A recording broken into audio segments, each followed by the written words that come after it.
جس بندے سے اللہ تعالیٰ ناراض ہوتا ہے اس بندے کے اندر 3 نشانیاں دنیا کے اندر ضرور ظاہر ہوتی ہیں، جس سے بندہ یہ سمجھ سکتا ہے کہ ہمارا رب، ہمارا مولا ہم سے ناراض ہے، اسی وجہ سے ہمارے ساتھ یہ تمام معاملات آ رہے ہیں۔ اگر کسی بندے کے اوپر کوئی پریشانی آتی ہے تو اگر اس کو دیکھ کر کوئی یہ کہے کہ دیکھو اللہ تبارک و تعالیٰ نے اس کی گرفت کر لی، تو ایسا بالکل بھی نہیں ہے۔ کسی کے پاس پیسہ آ جانا یا نہ آنا اس بات کی علامت نہیں ہوتی ہے، یہ آپ نہیں سمجھ سکتے کہ اس سے اللہ راضی ہے یا ناراض ہے۔ بعض مرتبہ اللہ تعالیٰ پیسہ ایسے لوگوں کو دیتا ہے، پیسہ کسی کو دے کے آزماتا ہے، کسی سے پیسہ لے کے آزماتا ہے، لیکن وہ کون سی نشانیاں ہیں جس سے بندہ یہ سمجھ سکتا ہے کہ ہمارا رب ہم سے ناراض ہو چکا ہے اور ہمارا رب ہم سے ناراض ہے؟ قرآن مقدس میں اللہ تبارک و تعالیٰ نے ارشاد فرمایا ان بطش ربک لشدید، کہ بے شک اللہ کی پکڑ بڑی سخت ہے۔ اللہ تعالیٰ ظالم کو ڈھیل دیتا ہے لیکن جب پکڑتا ہے تو چھوڑتا نہیں ہے۔ تو پہلی چیز تو یہ ہے کہ جس بندے سے اللہ تعالیٰ ناراض ہوتا ہے اس سے اپنے ذکر کی توفیق کو چھین لیتا ہے، کیونکہ دنیا کے اندر سب سے بڑی اگر کوئی چیز ہے تو وہ ذکر اللہ ہے، اللہ کا ذکر ہے۔ قرآن میں خود اللہ تعالیٰ نے فرمایا وَلَذِكْرُ اللَّهِ اکبر، اللہ کی یاد سب سے بڑی چیز ہے۔ اور ایک اور جگہ اللہ تعالیٰ نے فرمایا یا ایھا الذین آمنوا اذکروا اللہ ذکرا کثیرا، اے ایمان والو اللہ کا خوب ذکر کیا کرو۔ اور سبح للہ ما فی السماوات و ما فی الارض، جو چیزیں آسمان و زمین میں ہیں سب اللہ کا ذکر کرتی ہیں، سب اللہ کی تسبیح بیان کرتی ہیں۔ آقا علیہ الصلوۃ والسلام نے ارشاد فرمایا جو اللہ کا ذکر کرتے ہیں وہ زندہ ہیں، اور جو اللہ کا ذکر نہیں کرتے وہ مردہ ہیں بلکہ مردار ہیں۔ تو پہلی نشانی کون سی ہوتی ہے کہ وہ بندہ ذکر اللہ سے غافل ہو جاتا ہے، وہ پھر اللہ کے ذکر میں اسے لطف نہیں آتا ہے، مزہ نہیں آتا ہے، اسے اللہ کے ذکر کرنے کی حلاوت میسر نہیں ہوتی ہے۔ تو پہلی نشانی ہوتی ہے کہ اللہ تعالیٰ اس بندے کو ناپسند کرتا ہے، اللہ نے اس سے یہ توفیق چھین لی ہے کہ بندہ اللہ کا ذکر کرے، کیونکہ آقا علیہ الصلوۃ والسلام کی حدیث کا مفہوم ہے کہ انسان کی زبان ہر وقت اللہ کے ذکر سے تر رہنی چاہیے، ٹھیک ہے۔ اور اسی کے ساتھ بندے کو عبادات سے دوری پیدا ہو جاتی ہے۔ دوسری نشانی کیا ہے کہ وہ نماز سے دور ہے، عبادات سے دور ہے، اور جب کوئی بندہ نماز پڑھتا ہے تو ذکر اس میں آٹومیٹک شامل ہو جاتا ہے آلریڈی، کیونکہ وہ نماز پڑھ رہا ہے تو اللہ کی تسبیح بیان کر رہا ہے، تو ظاہر ہے کہ وہ ذاکرین میں تو آ گیا لیکن مکمل طرح سے وہ ذاکر نہیں بنا، کیونکہ ہر وقت جب بندے کی زبان اللہ کی یاد سے، اللہ کے ذکر سے تر و تازہ رہتی ہے وہ بندہ مکمل طرح سے ذاکر بن جاتا ہے۔ اب آپ خود سوچئے کہ جو اللہ تبارک و تعالیٰ نے فرمایا فَاذْكُرُونِي أَذْكُرْكُمْ، تم میرا ذکر کرو میں تمہارا ذکر کروں گا، تو ذکر کرنے کا صرف مطلب یہ نہیں ہے کہ آپ تسبیح لے کر بیٹھ گئے اور یا اللہ یا سبحان اللہ الحمدللہ الحمدللہ اللہ اکبر پڑھنے لگے، بلکہ ذکر کا اصل معنی ہے یاد، ذکر کہتے ہیں یاد کو، ہر وقت ہمارے دل کے اندر اللہ کی یاد ہونی چاہیے۔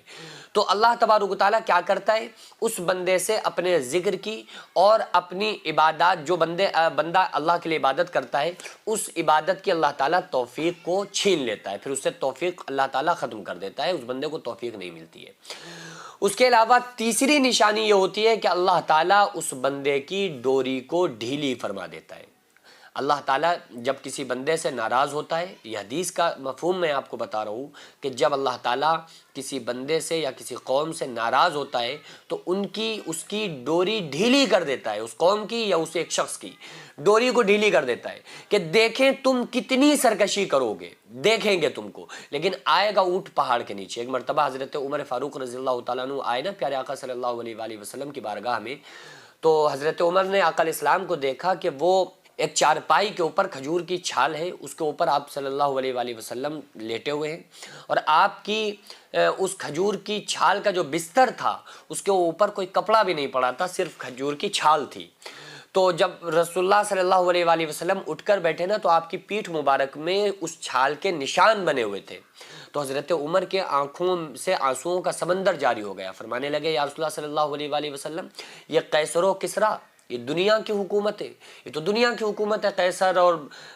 کسریٰ یہ تو دنیا کی حکومت ہے، دنیا کی حکومتیں عیش و عشرت کی زندگی بسر کریں، اور آپ محبوب رب العالمین ہونے کے باوجود آپ کے بستر پر ایک کپڑا بھی موجود نہیں ہے۔ تو آپ صلی اللہ علیہ وآلہ وسلم نے ارشاد فرمایا جو دنیا کی حکومتیں ہیں، یہ جو قیصر و کسریٰ ہیں یہ صرف دنیا کی حکومتیں ہیں، لیکن اے عمر خوش نہ ہو جاؤ گے کہ ایسی جنت اللہ تعالیٰ نے ایمان والوں کے لیے تیار کر کے رکھی ہے کہ جدھر نظر اٹھاؤ گے 70,000 سال تک دیکھتے رہو گے۔ ایسی دودھ شہد کی نہریں بہ رہی ہیں. اور للذین اتقوا عند ربہم جنات تجری من تحتها الانہار، ان پرہیزگاروں کے لیے اس کے رب کے یہاں ایسی جنتیں، ایسے باغات ہیں جن کے نیچے نہریں جاری ہیں، وہ ہمیشہ اس میں رہیں گے. وازواج مطہرۃ ورضوان من اللہ، اور پاک ستھری بیویاں ہیں، اللہ کی رضامندی ہے، اللہ تعالیٰ اپنے بندوں کو خوب دیکھ رہا ہے. تو اللہ تبارک و تعالیٰ جس بندے سے ناراض ہوتا ہے اپنے ذکر کی توفیق کو چھین لیتا ہے، نماز کی عبادات کی توفیق کو چھین لیتا ہے، اور اس کی ڈوری کو ڈھیلی کر دیتا ہے کہ اب دیکھیں گے تم سرکشی کہاں تک کرتے ہو. لیکن اللہ ظالم کو ڈھیل دیتا ہے، لیکن جب پکڑتا ہے تو چھوڑتا نہیں ہے. ابھی ضرورت ہے جو جینس مدرسہ منہاج الحسین آغازیہ مداریہ مکن پور شریف میں جو قائم ہے، چل رہا ہے، تو اس کا